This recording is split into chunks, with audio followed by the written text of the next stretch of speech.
You muted yourself, Amelia. Still can't hear you. Oh, I can hear you now. Oh, no, I can't. There we go. There we go. It wouldn't be the NUFC 360 live match reaction without an absolute cock up from me within the first second. The first one was like, welcome to the Newcastle United 360 channel. The other day it was welcome to the NUF 360. And NUF 360. Just look, this is what happens when Newcastle win 3 games on the bounce. Evening, lads. It is 10:30. Newcastle have just beaten. Who have we beaten? Who did we just beat? Crystal Palace. Yes, we have. Yeah. I couldn't remember the name because they literally didn't turn up today. That was the interesting thing. It was quite a win. Oh no, looks as though we're not going to be able to get any comments on because someone has not made this enough. You know what I'm going to do? I'm sick of teething problems on this bloody thing. And there we go. So there we are. Right. We can see everything that's going on. Until someone actually fixes this, I'm just not going to bother using the stuff that we've got because it doesn't work. It just doesn't work. Newcastle have won another game, 3 in a row. Johnny, you were there. I was there. And what did you think? Brilliant. First half. Actually, to be fair, for the neutral, I think it was a really good game. First half was very even. Obviously, we created a few chances. I thought second half, we were under the cosh pretty much the entire half. It was a very, very similar theme, actually, to the Leicester game, where first half it was pretty even, and then Leicester controlled the second half. Very similar to this game. But in the end, they had a couple of half chances. I think Zaha had one really good chance. But other than that, it was fairly comfortable, given that, they have quite a few kind of over 6 foot players who were pumping the ball up to. I think we did pretty well to repel them. I was calling for Lascelles to come on, but he didn't need to come on in the end. So absolutely delighted, obviously, with the result. And we'll come to the goal, I'm sure, to talk about it. But absolutely wonderful stuff. Oh, yes, yeah. Rolls Royce. Not only that, we've finally hit the 40-point mark as well. We are there, lads. We are there. We've made it. The owners have reminded us of that on Twitter at the minute. Every single one of them was there today, including the chairman, Yasser.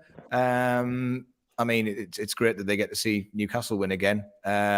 So it just keeps happening. Tom, I know you're ill at the minute. You weren't at the game. Did you manage to see it? Did you manage to watch it? I did. I did manage to watch it. Through your mind's eye. Through your mind's eye. Yeah, through my mind's eye, of course. Not through any streaming services or anything like that, of course, because it wasn't being streamed. But yeah, I think I completely agree with Johnny. I don't think Crystal Palace came fully switched on for it. I think they were definitely better in the second half. They definitely switched it up. There was one point where we had less than 20% possession in the last 10 minutes and they had like 89% possession. But again, they just couldn't find a way through. And yeah. Can we mention Biggie's goal yet? Oh, sorry. Did I forget something? Miguel bloody scoring a worldie. I mean, it was just sensational, wasn't it, Johnny? I mean, Wilfried Zaha complaining the entire game. Most of their players complaining the entire game. It is just, I mean, just unreal, wasn't it, that run? It was. The quality of the goal is exceptional. Like, obviously, Kraft throws the ball in. Bruno chests it, set in the midfield, surrounded by Crystal Palace players. On the volley, spins it out into Miggy's path, knocks it down, shows a good bit of strength. I mean, Miggy's not the strongest player usually, but he shoot off the defender pretty well. And then ping, top corner. I mean, what a goal! Absolutely glorious. I mean, the whole. Tom, do you think he's solidified his future with that performance today? Well, it's probably a bit early to say, isn't it? But I think, I mean, like you say, it was a fantastic goal. You could see what it meant to him. I mean, what is it, like 34 games or something since he last had a goal or an assist? 37, yeah. 37. We literally spoke about this earlier. Yeah, 37 goals. Quite a few minutes, I think, is what have passed. Yeah. And funnily enough, the first time he scored it for us back in 2019, I think he also ripped his shirt off. Yeah. It was against Crystal Palace, actually, wasn't it? Yeah, it was against Crystal Palace. So he loves taking his shirt off when Palace are in town, by the sounds of things. I'm just really pleased for him. It seems to be that each and every one of these players who is, putting in a good shift is being rewarded with something, here or there. Kraft's getting the love that he deserves for these performances. Bruno naturally is going to get that. And Almirón is also part of this. It just shows that he is still, to quote Kevin Keegan, still fighting for his position, still going for it. And in his view, Ryan Fraser has to go to Middlesbrough and get something, doesn't he? And keep his place in that team. I mean, Johnny, what do you think? What do you think about Almirón? Yeah, I'd certainly keep him for next season. I think the whole, he plays with a smile on his face, which you've got to love to see. You'd love to see people, footballers who have this fantastic career actually enjoying themselves, and playing that kind of high energy piece. I think he suits Howe's play because he presses high. He's got lots of energy, lots of stamina. His final ball, his final cross or shot isn't fantastic. But for next season, I'd definitely keep him as a squad player, as a rotational player potentially. I don't think one game changes my mind around his quality. Yeah, and given one goal in 37 games isn't a fantastic return. But he was great tonight. He's been great for the last few games, if I'm honest, since Fraser's pulled up with the injury a couple of games ago. Yeah, it's interesting, isn't it? I noticed that the NUFC 360 account have just tweeted that we, the fact that we barely won in our first few games, and Newcastle are actually going to finish in the top half of the Premier League. It would seem to yeah. feasible thing we can do now. Yeah, I mean, I was looking before. I mean, Burnley have 2 games in hand. So essentially, if it wasn't for those 2 games, then they would already be. There's no way they could catch up with them, essentially. So I think hopefully in 2 weeks' time, that'll be it secured for definite. And again, still watching Everton because we don't know what's going to happen between them, sort of topping and tailing. Obviously, the drew against Leicester tonight, so we'll have to see what happens. It's all getting scrappy down there, isn't it? It is, but no, it is. It's lovely that we're not involved. It's lovely to sit back, put my feet up, and watch the relegation scrap and watch it fight between themselves.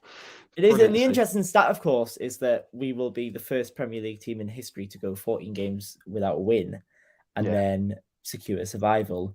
So imagine if we can just top that up by not only securing survival, but securing survival in the top half of the table. Yeah.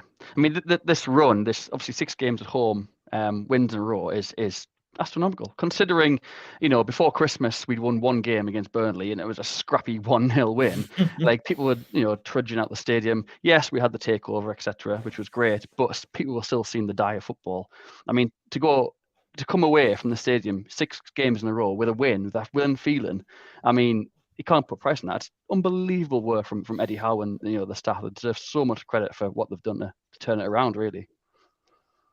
Yeah, and can we just say again, by the way, any other big names? Go on, Tom.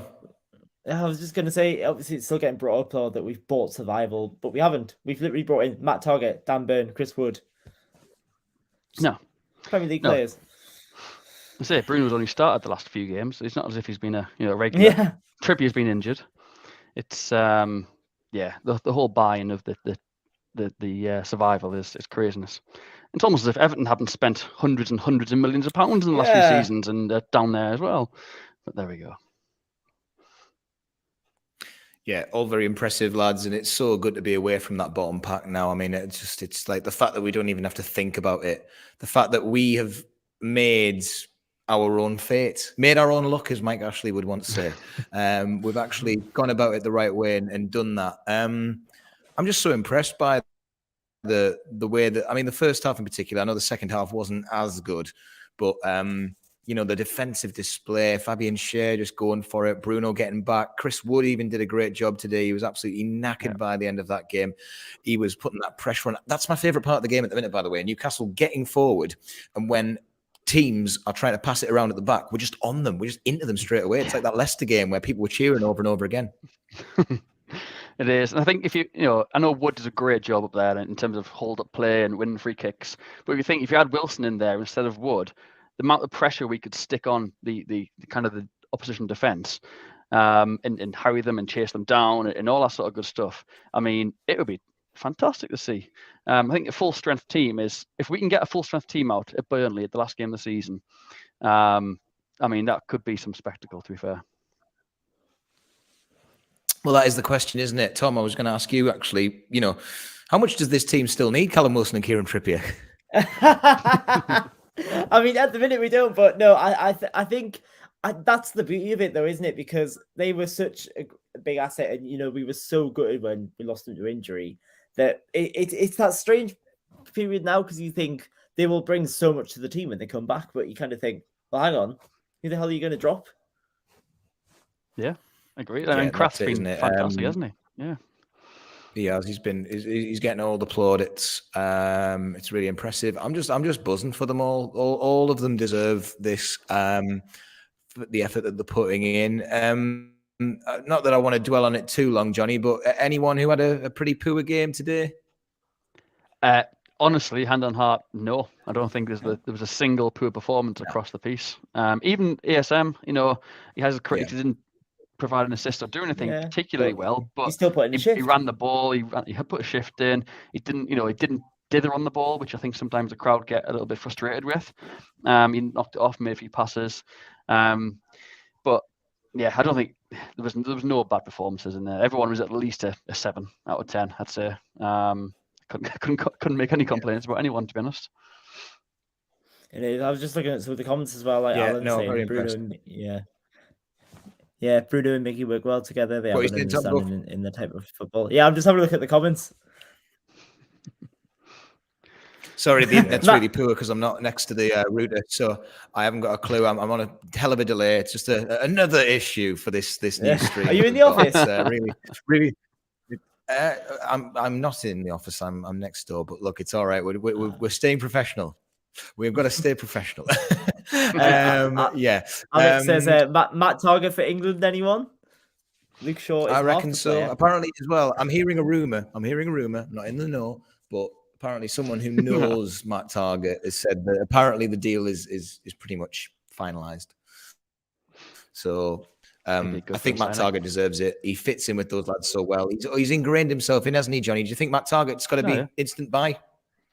Oh yeah, without a doubt, absolutely no brainer. And fair play to the owners or whoever brokered the transfer, the loan in January for putting a clause in to buy him for such a bargain price. If I'm honest, I think it's a bit of a steal. Yeah, Luke Shaw is probably can't lace his boots right now. So yeah, I think. First, whenever the day the transfer window opens, get him signed. Solid, absolutely solid. First target to be acquired. Look, lads, just because of the issues and the fact that it's late. What we're doing? Your poor pun, your target pun. Oh right, sorry. There's a hell of a delay, so it's really strange. It's a really crap internet connection, and I can't keep going because I'm not going to work with a bad connection. So sorry, lads. We'll cut it short tonight. We've done a bit of time. I hope everyone enjoys the win. It is a very late night in the middle of Newcastle. I'm sure the streets will be singing the name of Miguel Almirón all night long. Thank you very much for watching. Please do subscribe if you're here for the first time. I can't promise it's not always going to be like this because to be honest, with deep issues free. So let's just we're starting.